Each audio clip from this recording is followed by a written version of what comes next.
Depois, quando eu acabei, é que me disseram, foram 18 centésimos, acho eu. 18, sim. Aí, caramba, eu disse, se eu soubesse mesmo que era a sério, se calhar não conseguia, não é? Mas 18 centésimos, se calhar, bastava fazer... Pois é, Poxa. atirar-me de cabeça, não era? Tipo mergulho.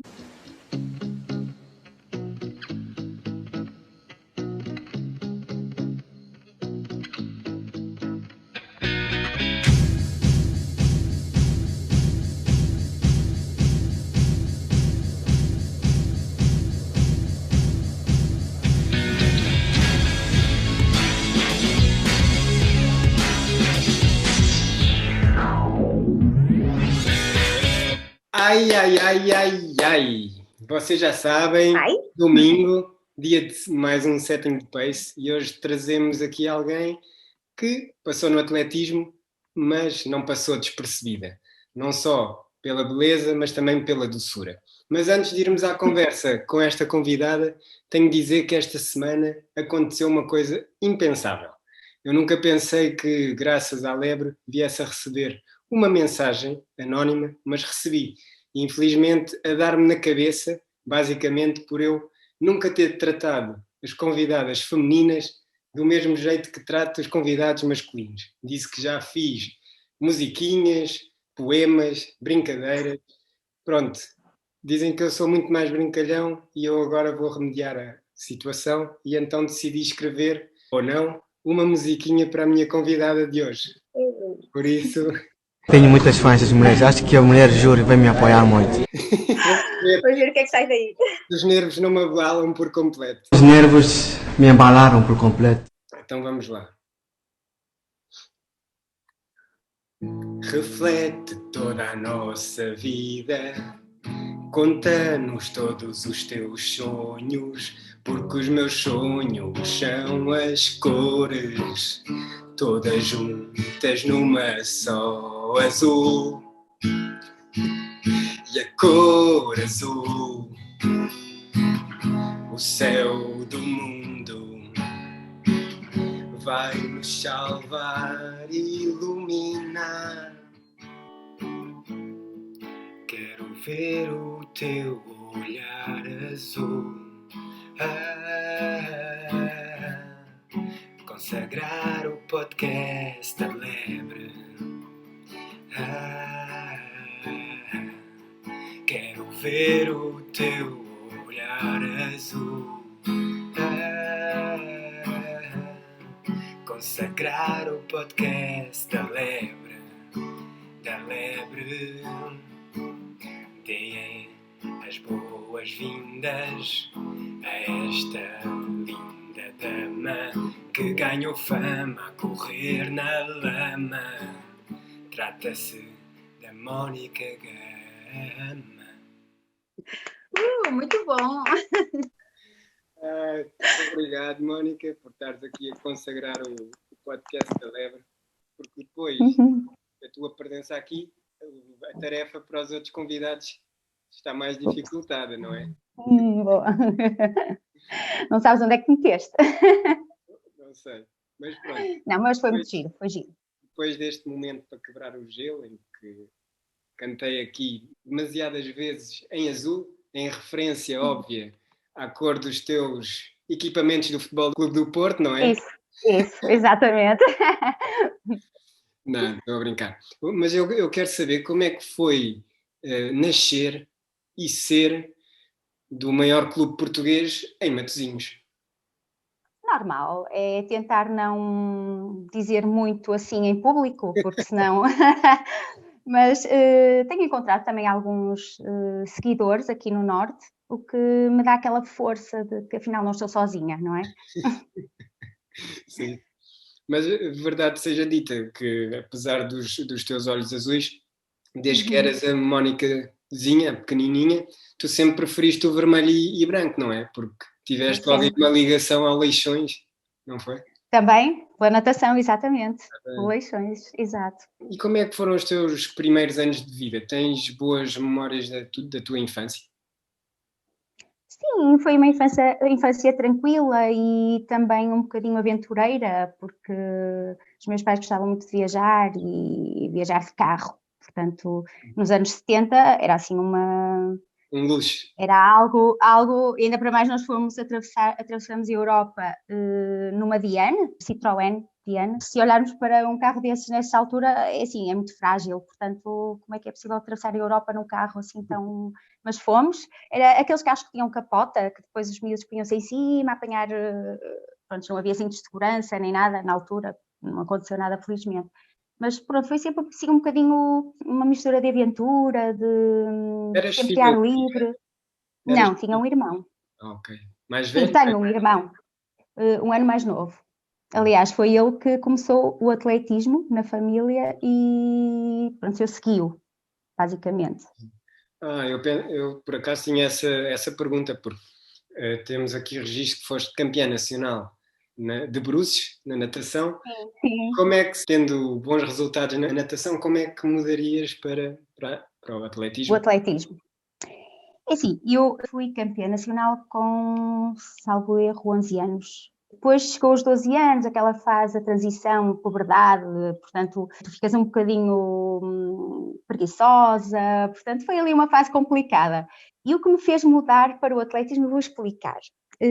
O meu irmão, eu estava em casa, o meu irmão chegava do treino, tomava o banho, sentava-se no sofá a comer tostinhas com manteiga.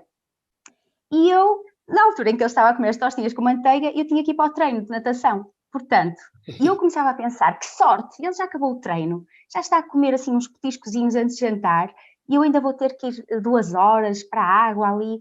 Comecei a ficar um bocadinho, digamos assim, Saturada. comecei a...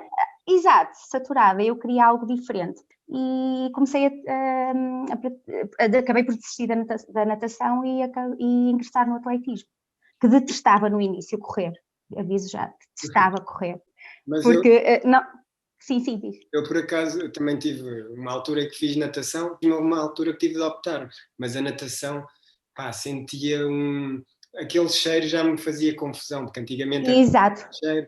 Eu às vezes eu chegava ao treino e eu ia para a casa de banho, trancava-me dentro do urinol a fazer tempo para não entrar logo na piscina, porque depois era, 60 piscinas. Sim, Eu fazia é 40, era ultrapassado, levava com pés, levava com tudo e mais alguma coisa. E desisti mesmo da natação. Por isso eu percebo. Mas agora, sim. o atletismo eu não percebo, porque sempre gostei muito e pronto, não gostavas, mas entretanto apaixonaste e eu quero saber se foi Sim.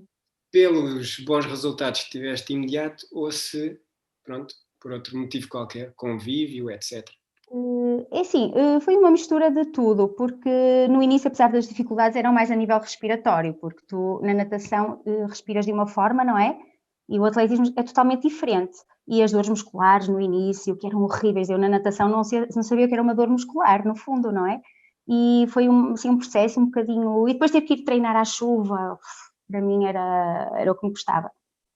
Entretanto, comecei, muitas vezes era obrigada a ir treinar pelo meu pai, e também agradeço porque se não tivesse obrigado eu também não tinha chegado onde cheguei, em alguns treinos. É verdade, isso tem que se dar o mérito porque, apesar de na altura eu achar que isso era terrível e que era uma maldade, digamos assim, mas agora digo assim, se calhar essa insistência é que fez com que eu depois também aos pouquinhos fosse evoluindo e ganhasse o gosto. E depois o meu objetivo era, no atletismo, era ganhar uma medalha.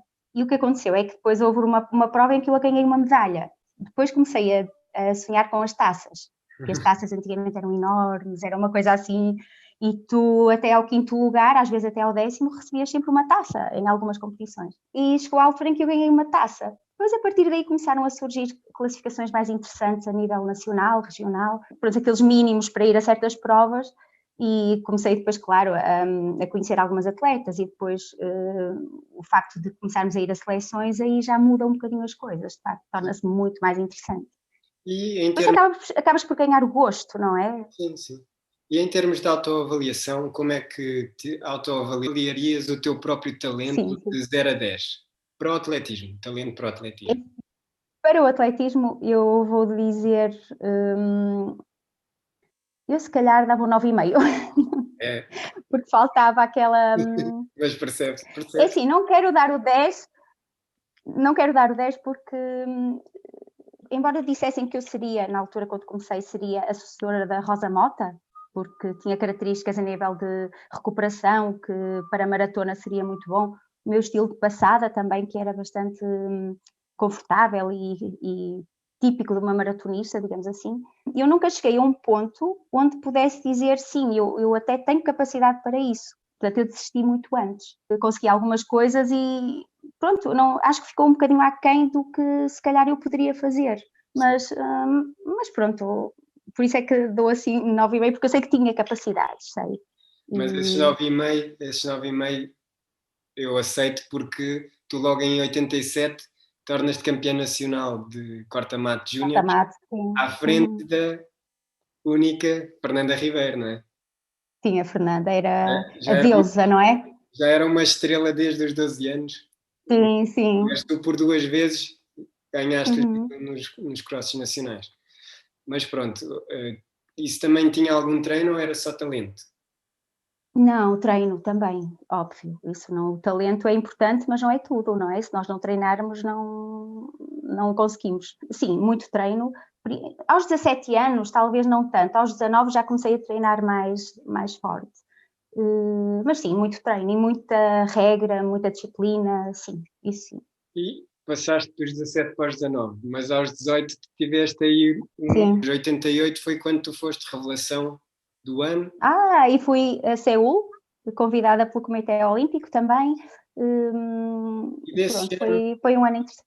sim, desse ano, não sabia dessa viagem a Seul como promessa do atletismo, mas eu tinha aqui a pergunta do que é que tinha sido melhor nesse ano. Se foi a viagem até ao Canadá e ganhar a medalha de bronze nos 10.000 no Mundial, ou se foi a viagem até à Nova Zelândia, já na equipa sénior de corta-mate.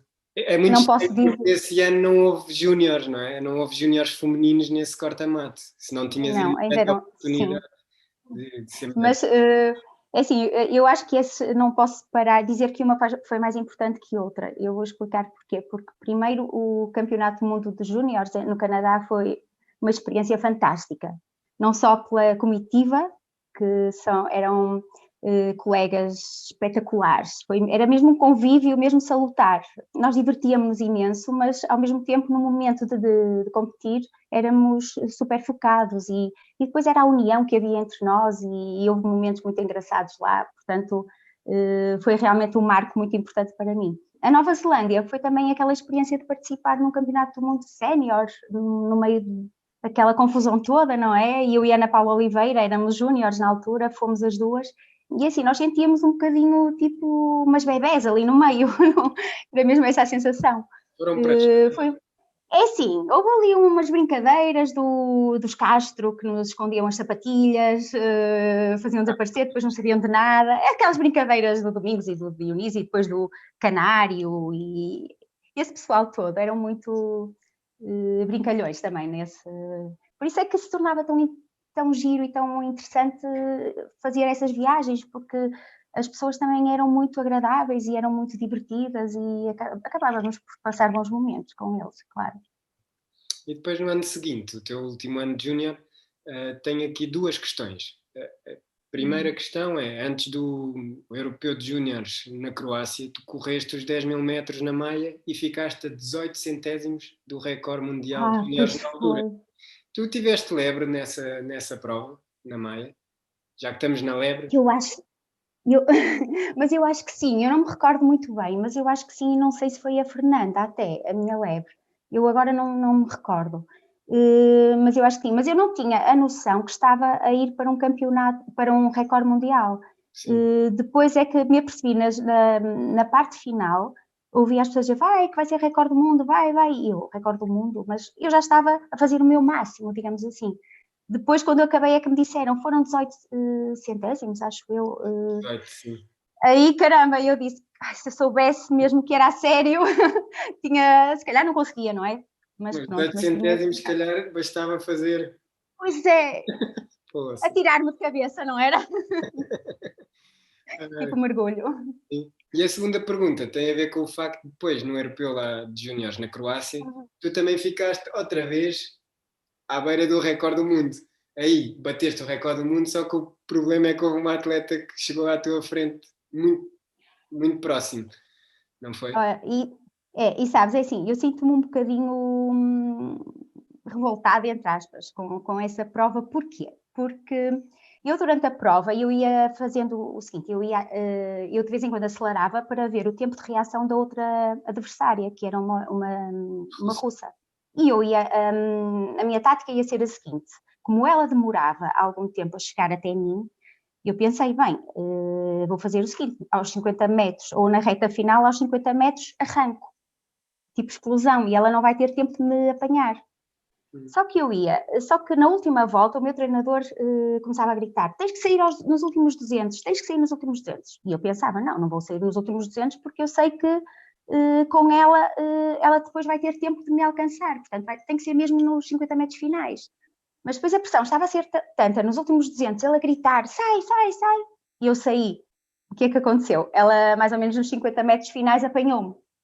Portanto, foi aquela situação de que às vezes eu sei que a intenção das pessoas é boa, mas muitas vezes o atleta tem que jogar um bocadinho por si, não é? Saber, tem que ser inteligente a esse ponto.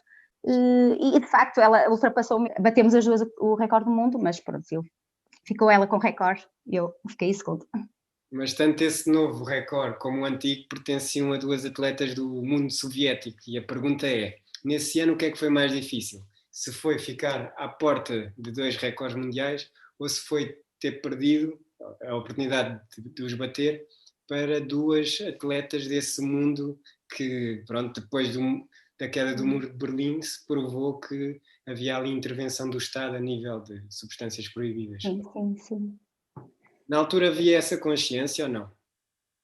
Não, a nível do doping e... Assim, eu acho que nós não pensávamos nisso e pelo menos não era tão falado, não era assim... Nem sequer pensávamos na nossa cabeça que o atleta que estava ao nosso lado poderia estar ou não dopado. Não, eu encarei a coisa de uma forma muito normal, fair play, autêntico, não... Porque assim, uma coisa era se ela me tivesse dado 200 metros de avanço, aí já era de desconfiar, exatamente. Agora, por 50 metros, é assim, se eu não me dopava, é assim, se ela se dopava, então também não era o suficiente para, não é? Sim. Porque senão poderia dar uma distância muito maior e fazer uma marca muito melhor.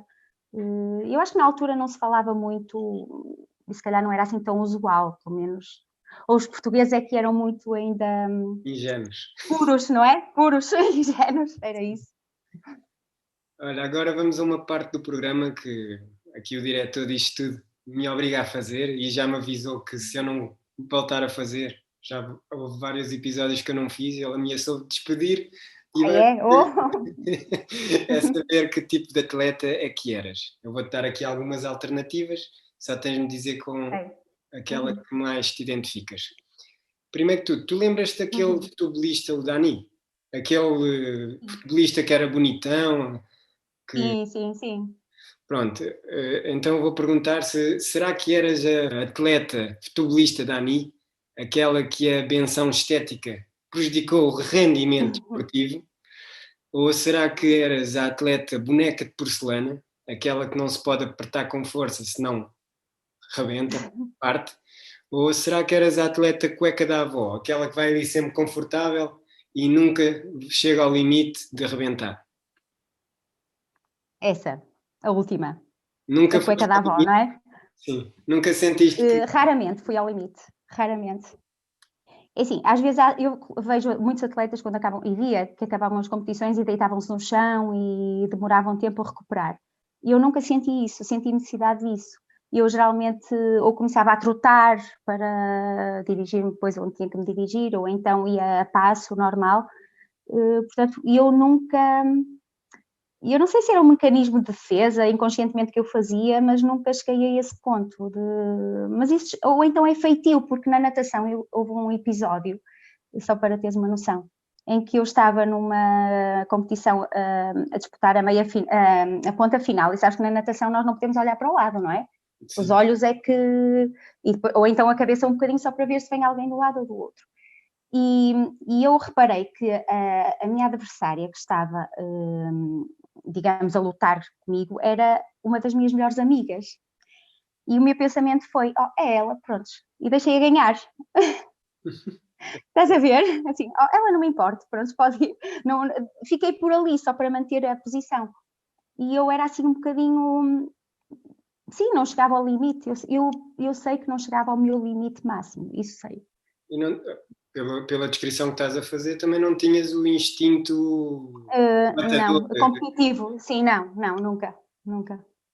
Oh. Se calhar isso é que poderia fazer a diferença, não é? Também, na tal situação dos 0 a 10, portanto, eu acho que aquele meio ponto poderia ser o que faltava, o tal instinto, não é? Competitivo e Sim, nunca tive muito. Já passa mais para a parte psicológica do que Também, sim. E agora, bem, vamos passar aqui a uma parte mais científica, que Okay. tive aqui acesso a uma pesquisa que fala sobre a relação entre pai e filhas, e a conclusão desse estudo, aqui em nível da Europa, diz que 99% das mulheres se sentiu super protegida pelo pai. E pronto, eu quero saber de que lado da estatística estás, se nos 99% ou se no 1%. 99,9%. Totalmente. Tu há pouco disseste que tiveste bons resultados, se calhar por causa da orientação do teu pai. Sim. Achas que isso te ajudou? Sim. Eu acho que isso foi fulcral mesmo, porque no início houve alturas em que me apetecia desistir, e eu dizia para mim, eu não gosto disto, o próprio sofrimento dos treinos, portanto eu não estava habituada àquele tipo de sofrimento e se não fosse a insistência dele, sim, eu tenho consciência disso, eu não tinha conseguido chegar onde cheguei, isso tenho a certeza absoluta. Portanto, devo-lhe a ele essa proteção, não é? Super proteção, porque foi o facto de ter conseguido atingir o que atingi. Mas alguma vez pensaste que essa super proteção depois te pôde ter prejudicado mais à frente, tanto desportivo como pessoal? Sim, mas a nível pessoal é óbvio, não é? Quando nós somos super protegidos, depois ficamos um bocadinho...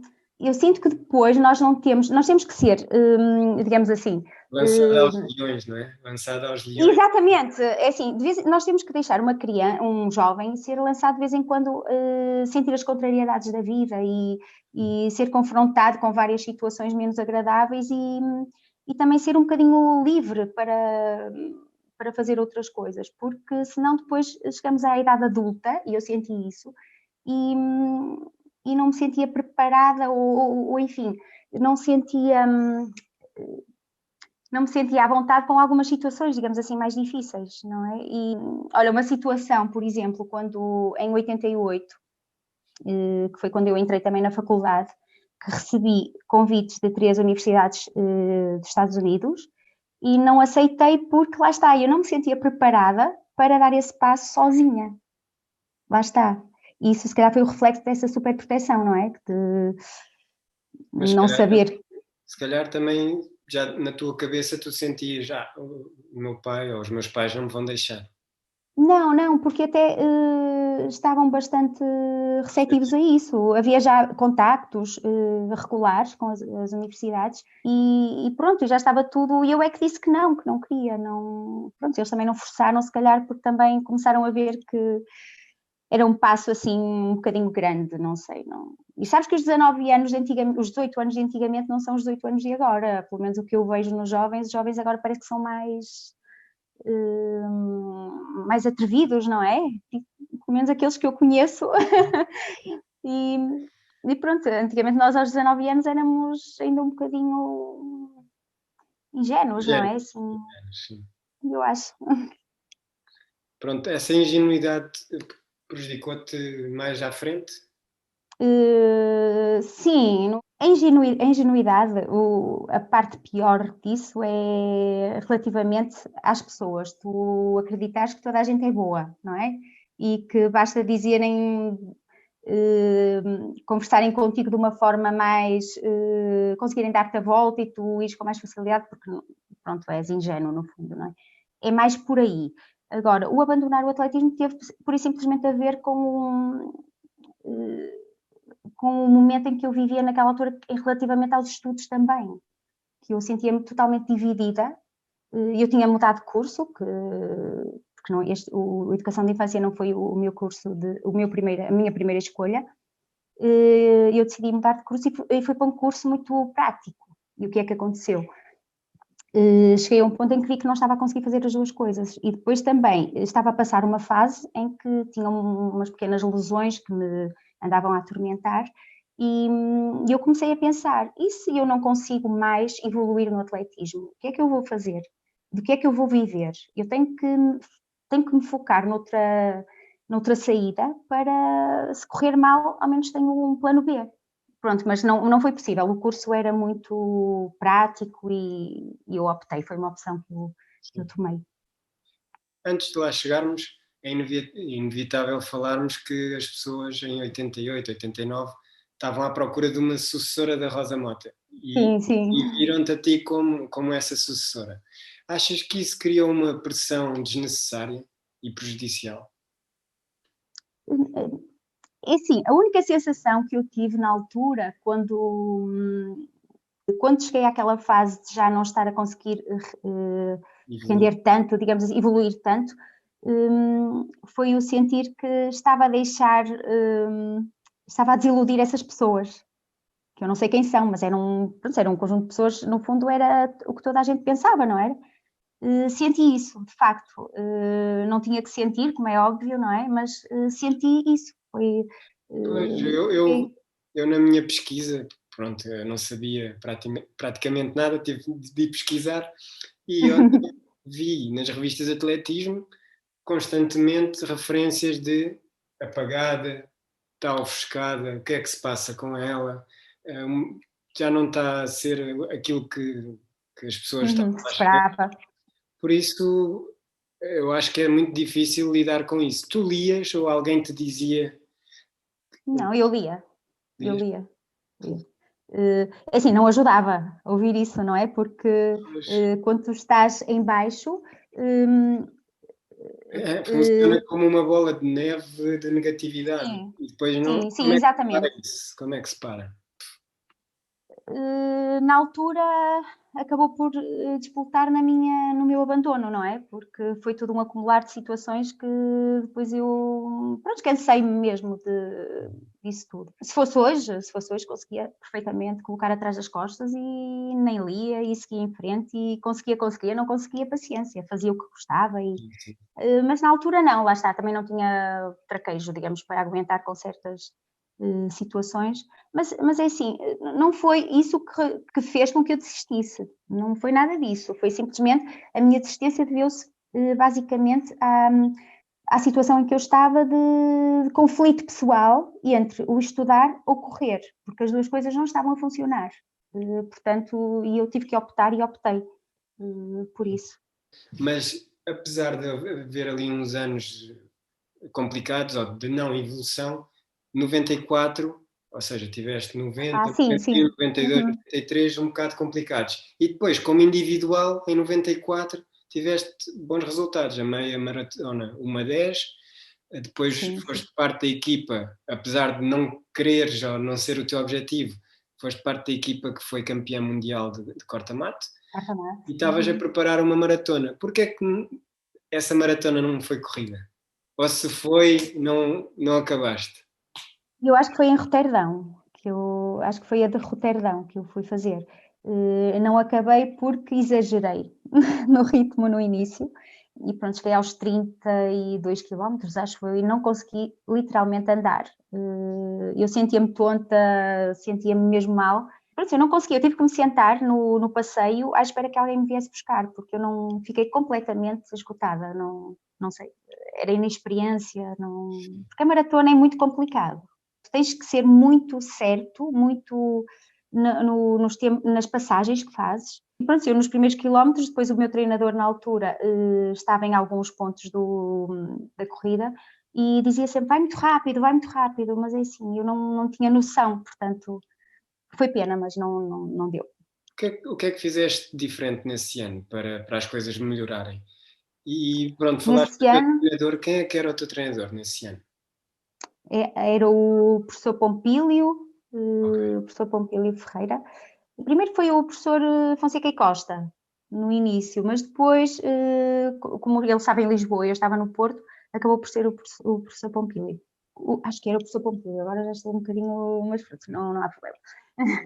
E, é assim, eu comecei essa época super animada, não sei, foi tipo um clique que me deu e disse, não, eu vou apostar tudo esta época. E nesse ano eu não estudei sequer, parei completamente. Mas foi o ano que também houve essa decisão de se as coisas não correrem bem até dezembro, tchau, tchau, atletismo. Depois Sim, correram bem. foi. Correram bem, aguentei-me e depois era um ano em que eu me sentia super bem, recuperava bem dos treinos, sentia-me bem a treinar e há competições, fazia várias competições de corta-mata em França e corriam sempre bem, ganhava quase sempre. A meia maratona porque foi uma marca espetacular, portanto estava tudo a correr bem em direção a uma maratona, digamos assim. O tempo da meia maratona podia proporcionar uma marca agradável. E claro que não tem nada a ver, não é? Porque a maratona é algo totalmente diferente, são mais 20 quilómetros em cima. Mas pronto, foi um ano que me senti bem e motivada e consegui fazer algumas coisas, pronto, engraçadas. Agora vou dizer aqui, tive de pesquisar aqui com a rede de contactos e é unânime falarem de ti como uma pessoa verdadeiramente bonita. E não estou a falar da cara nem dos olhos, estou mesmo a falar de uma pessoa Eu boa, sei. meiga, doce, com carisma. Foram alguns dos adjetivos. Mas também se lembram de ti como uma pessoa bastante reservada e sem levantar ondas, o que no mundo de muitos egos, que no atletismo há muitos egos, isto é uma lufada de ar fresco, e se calhar por isso és lembrada com tanto carinho. E eu Que tenho bom. que te perguntar se a tua postura no atletismo era reflexo da tua personalidade ou se foi uma estratégia pensada para te preservares de, Não, pronto, de escândalos, do diz que disse. não, era eu. Era bastante tímida, portanto, daí o meu aspecto reservado. E assim, as pessoas é que tinham que vir ter comigo para conversar, porque eu não tomava iniciativa para iniciar uma conversa com ninguém, portanto, era bastante reservada e tímida. Entretanto, com o andar dos anos, comecei a ser menos, mas sim, sempre fui assim. Era eu. E essa postura permitiu-te aprofundar algumas relações de amizade dentro do atletismo, com outras pessoas do atletismo? Ai, sim, sim. Todos os meus colegas daquela altura são pessoas também boas. Eu não sei se conheces, olha, por exemplo, os Castros espetaculares, o Canário, o Regalo, eu tenho medo de me esquecer de alguns nomes, mas pronto. Toda aquela malta daquela altura eram as meninas do Braga, era de rir, elas eram super divertidas. Portanto, eram pessoas muito boas no fundo, não é? Tinham no interior até bastante bonito, eram pessoas simples também e sim, ficaram amizades muito engraçadas mesmo. Ainda Agora o Facebook veio trazer tudo, porque eu estive muitos anos afastada totalmente do atletismo, não é? Afastei-me completamente. Entretanto, com a entrada, entrei no Facebook, comecei a procurar uma colega, depois outra, e depois começam a chover os pedidos de amizade e é engraçado rever as pessoas depois de tantos anos outra vez. É Sim. muito giro. Agora vamos passar aos mitos ou verdades. Vou-te perguntar aqui alguns mitos que existem e vou começar pelo que se mais falou ali naqueles anos em que os resultados não evoluíram. Então vou perguntar se é verdade ou mito que tu foste muito espremida na tua juventude. Não, acho que não. Não? Não, isso de certeza não, até porque eu tinha aquela minha faceta de quando estava a custar muito, quando via que estava a ficar muito cansada, que já era demais para mim, eu cortava logo. Não... Portanto, eu acho que nunca ultrapassei os limites. Isso não. Ok. Verdade ou mito que querias ser maratonista, mas nunca terminaste uma maratona em boa forma? É verdade. Porque chegaste a fazer uma em 91. Em Lisboa, sim. Cheguei a fazer em 2 Lisboa, e 40, não é? 2 horas e 40. 2h40, sim.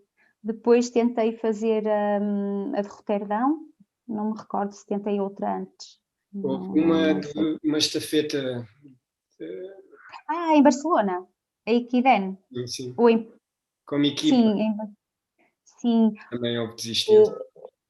Já não me recordo muito bem, sinceramente já não me recordo. Mas pronto, é verdade, e o meu objetivo no fundo era ser maratonista, porque eu tinha as características necessárias para isso, mesmo a nível de estilo de corrida, mas pronto, não deu. Uhum. E verdade ou mito que, segundo uma votação que houve há uns anos, foste eleita a atleta mais bela de sempre da história do atletismo português? Foi verdade, isso eu não sei, não É conheço mito essa ou não? votação. Mas é assim, ok, isso não sei, não conheço, não posso falar, nunca ouvi falar nessa votação, por isso, mas é assim, houve na altura, pronto, agora na minha fase, havia também muitas atletas bonitas, portanto isso depende dos gostos, não é? E depende de quem vota, não é? Exatamente. Então, vamos aqui ao último mito que eu tenho aqui. É verdade ou mito que trocavas de treinadores como quem muda de bandeletes? Sim, eu tive. Se me perguntas porquê, eu já não me recordo quais foram os motivos, mas de facto. Essa pergunta. Mas de facto é assim, tive muitos treinadores para uma carreira assim, no fundo, um bocadinho curta, não é? Sim. Portanto, é verdade, claro. Foram Agora, treinadores e porquê? Sim, também clubes, mas na altura os clubes era. O que é que acontecia? No atletismo, antigamente havia muitos patrocínios e havia muito dinheiro, portanto, era. Para teres uma noção, tu abrias um jornal, às vezes o atletismo fazia a capa do jornal. E havias o jornal e haviam 2, 4 páginas só de atletismo, portanto, era uma modalidade que movia também muitos interesses e patrocínios e pronto. E os clubes também lutavam entre eles para ter os melhores atletas, terem equipas fortes. E o que é que acontecia? Todas as épocas, no fim da época, havia contactos, não é? E é natural que se havia um clube que às vezes escolhemos os treinadores, o treinador ia para determinado clube e a equipa ia com ele, como é óbvio. Aconteceu isso com o Benfica, com o Alfredo Barbosa, na altura. E às vezes era simplesmente o que eles ofereciam, mesmo a nível monetário, vou ser sincera, a nível monetário, o que eles ofereciam nós fazia-nos pesar um bocadinho se valia a pena ou não era mais por aí. E as condições que davam, não é? Às vezes prémios por marcas, prémios por classificações, isso tudo era importante. Essa altura era dos contratos milionários. Sim. Que nós É verdade. minha geração já não conhece. Exatamente. Agora vamos aqui a perguntas de resposta rápida, em que eu dou 90 segundos, 1 minuto e 30, e vou meter aqui o cronómetro. Ok, vamos lá. Não é o teu forte, que és maratonista. Então vamos lá. Atenção. Melhor atleta nacional que já viste correr? Ok, Fernanda Ribeiro. Melhor colega de treino? Ana Correia. Melhor treinador que tiveste? Esta é difícil. Isso é injusto, isso é muito injusto. Passas? Eu vou dizer Pompílio Ferreira pela pessoa que era, pronto, mas desculpem os outros, por favor. Melhor momento no atletismo? Melhor momento no atletismo? Ganhar a medalha de ouro em Budapeste, sem dúvida. Pior momento? Pior momento, as desistências. Melhor viagem que o atletismo te proporcionou? Nova Zelândia. Tiveste alguma paixão secreta por alguma estrela do atletismo mundial? Mundial? Sim. Não. Paixão, não. Estrada, pista ou corta-mato? Corta-mato. Treino favorito? Domingo, o treino longo. Treino que mais odiavas? As séries. Ritmo normal das séries de 1000? 3 minutos. Superboc ou Sagres? Superboc. Louca ou Santa? Louca ou Santa? Isso. Acabou. QB. Pois, é porque eu vi uma publicação tua em que dizias que temos de ter um pouquinho de loucura para saber Claro. viver, porque senão é uma Sim. Mas é verdade, mas em tudo na vida, não é? Há momentos para tudo e temos que ser um bocadinho de cada, senão a vida não faz sentido. Pronto, mas aqui provaste que és mesmo maratonista, respondeste a 12 e eu tinha 15.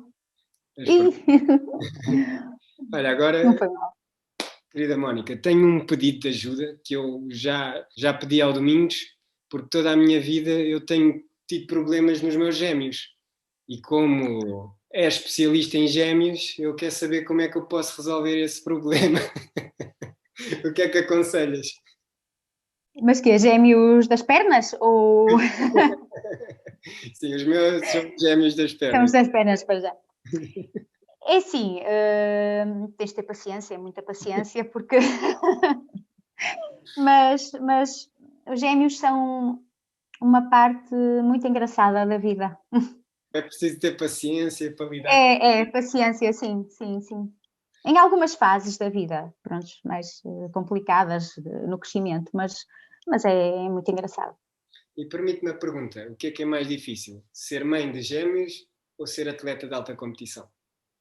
Ser mãe é sempre complicado porque tu estás sempre a pôr em causa aquilo que estás a fazer, ou melhor, estás sempre a pensar, será que o que eu estou a fazer é o correto? Portanto, e vai ser toda a vida. Portanto, o atletismo nunca seria toda a vida, não é? Em alta competição. Portanto, eu acho que isto é mais difícil, porque é uma coisa para sempre. Não... E como é que foi receber a notícia que, bem, vou ser mãe e, entretanto, afinal vou ser mãe de gêmeos? Olha, assim, não estava a contar porque não havia nenhum caso, tanto de um lado como do outro, não é? Nas famílias.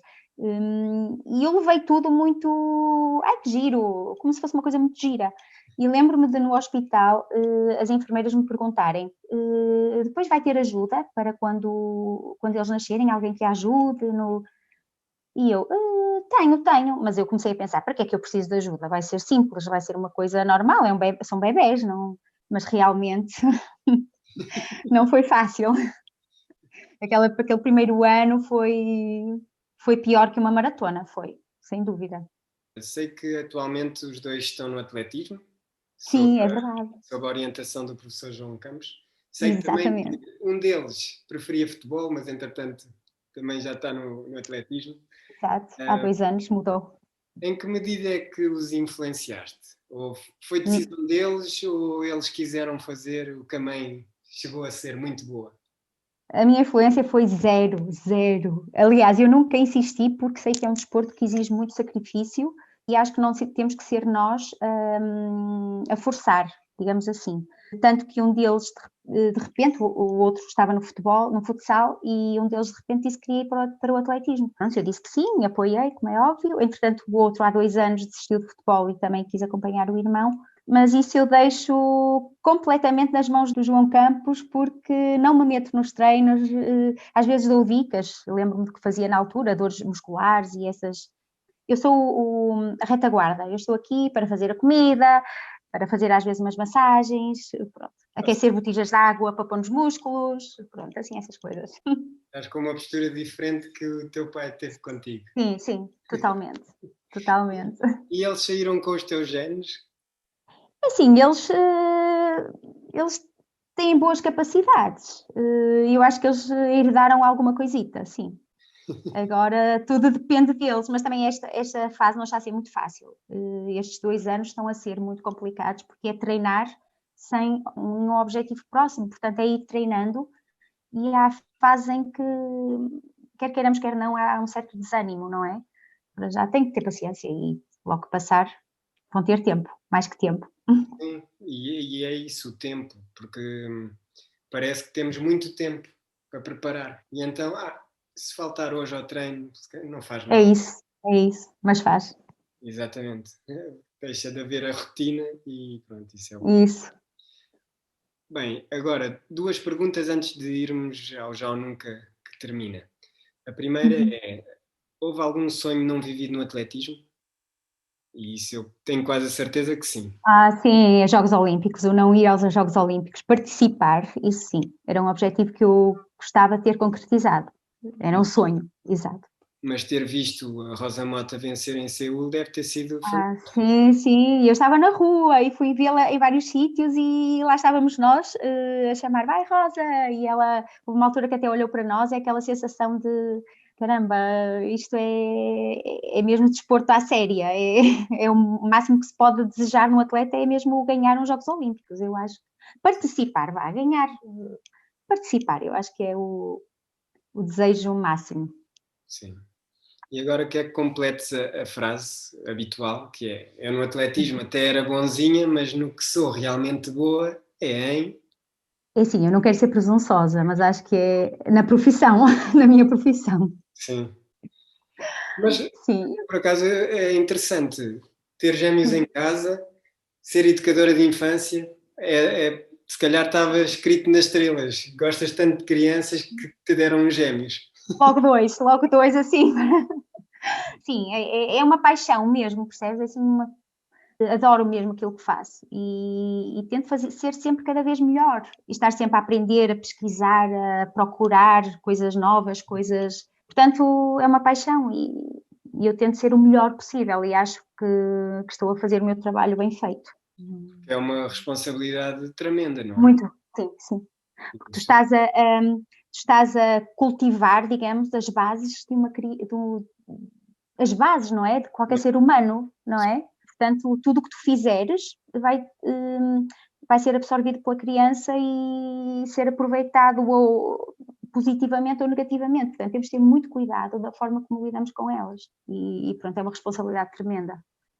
Mas ainda bem que é uma paixão. De certeza que se é mesmo. O trabalho está a ser bem feito. Bem, agora vamos já à última fase, ao Já ou Nunca. E vou-te começar por perguntar se tu já foste para uma viagem de sonho e o voo tornou-se um pesadelo.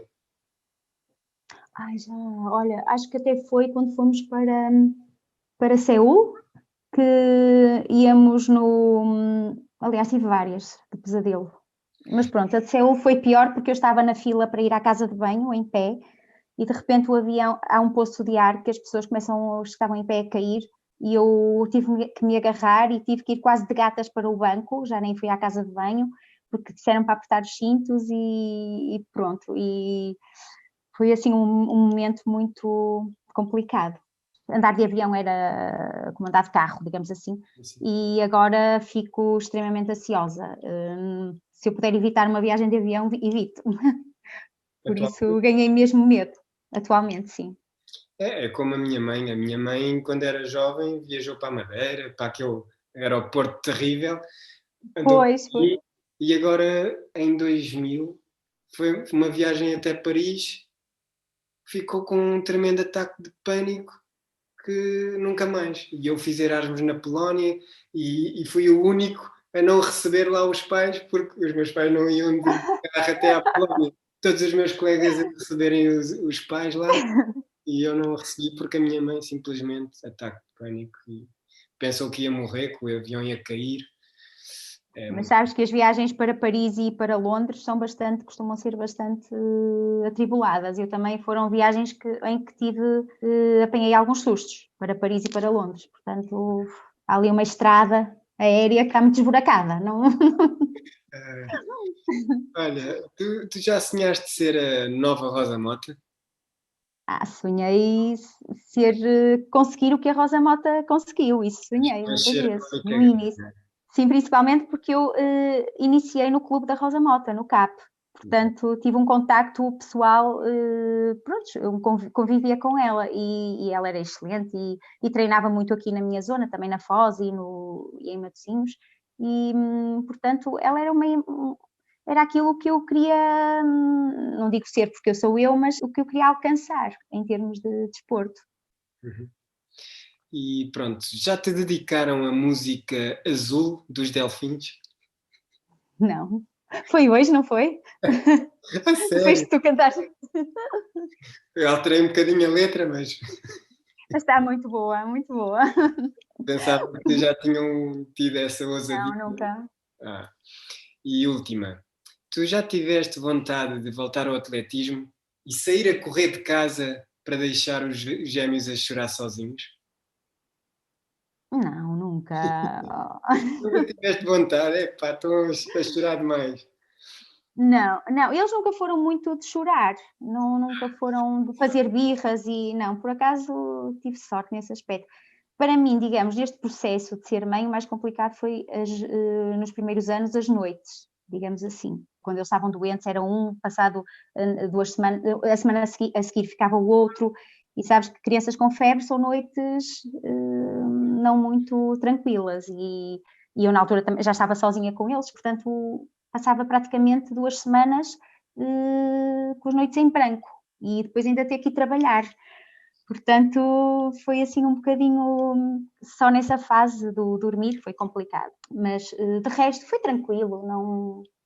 Deu trabalho porque eram 2, não é? Eram 2 para levar à escola, eram 2 para vestir, eram 2 para dar banho, eram 2, pronto, deu trabalho nesse aspecto. Mas assim, mas depois tu vês o resultado de tudo isso, não é? E quando o resultado é agradável e vês que criaste seres humanos com valores e com respeito por tudo, assim, eu acho que fiz o meu papel bem feito, apesar que também houve alguns ralhetes, claro que houve, pronto, mas isso é normal. Mal era se eles não fizessem asneiras. E pronto, agradeço imenso a presença aqui no Setting the Pace, foi muito agradável. Espero Obrigada, que tenha Rafa. sido uma experiência diferente. Sim, sim, muito Acho que diferente. estavas enferrujada nas entrevistas, mas pronto. Mas isto não é bem uma entrevista, é uma É conversa. uma conversa, sim. E Obrigado. obrigada pela canção, gostei muito. Eu depois vou gravar um álbum assim com as músicas que eu dedico aos convidados e depois Boa, vou boa, à venda ok. para ver se dá. Obrigada. Obrigado, obrigado. Obrigada eu, tchau, Rafa.